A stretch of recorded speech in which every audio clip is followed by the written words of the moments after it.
இன்று செவ்வாய்க்கிழமை காலை கன்னியாகுமரி 6:10க்கு சூரிய உதயம் பார்க்க வந்திருக்க நிறைய பேர் சூரிய உதயத்தை பார்க்க வந்திருக்காங்க. இன்னைக்கு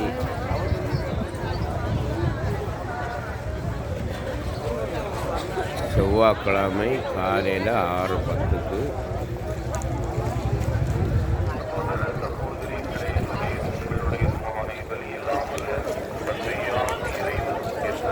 இன்னும் சூரியன் உதிக்கலை.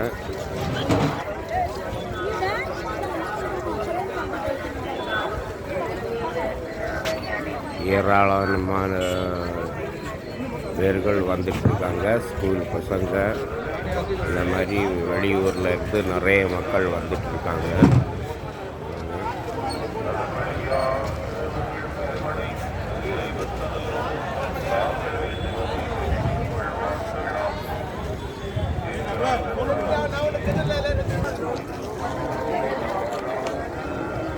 எல்லாம் காலேஜு, ஸ்கூலு எல்லாம் காலையிலே வெளியூர்லேருந்து வந்து சூரிய உதயம் திருவள்ளத்தில் இந்த மாதிரி பட்டதை பார்த்துட்டு இருக்காங்க. பாருங்கள்.